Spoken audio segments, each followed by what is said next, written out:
யாழ்ப்பாணம் முதல் திருகோணமலை வரையான கடற்பரப்பின் 300 கிலோமீட்டர் தொலைவில் உள்ள ஆழ்கடல் பகுதிகள் கொந்தளிப்பாக இருக்கும் என வளிமண்டலவியல் திணைக்களம் எதிர்வு கூறியுள்ளது. எனவே கடற்சொழிலில் ஈடுபடுவோர் மிகுந்த அவதானத்துடன் செயற்பட வேண்டும் எனவும் அறிவுறுத்தப்பட்டுள்ளது.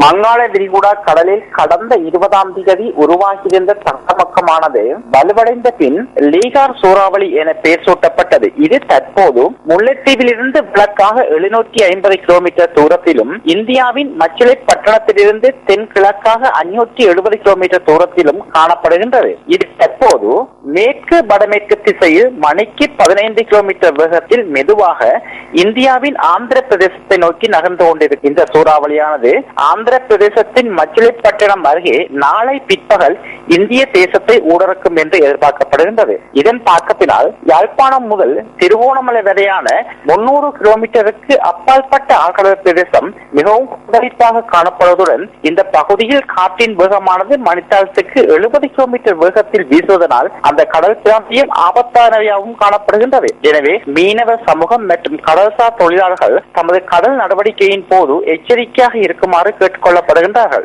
இதேவேளை காத்தான்குடி கடற்பரப்பில் வீசிய பலத்த காற்றினால் மீனவர் ஒருவர் காயமடைந்துள்ளதுடன் அவர் மட்டக்களப்பு போதனா வைத்தியசாலையில் அனுமதிக்கப்பட்டுள்ளதாக போலீசார் குறிப்பிட்டனர்.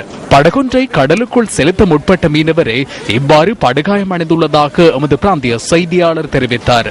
பலத்த காற்று காரணமாக ஏத்துக்கள் கடற்கரையில் நிறுத்தி வைக்கப்பட்டிருந்த 5 படகுகளும் 4 இயந்திர படகுகளும் சேதமடைந்துள்ளதாக போலீசார் தெரிவிக்கின்றனர்.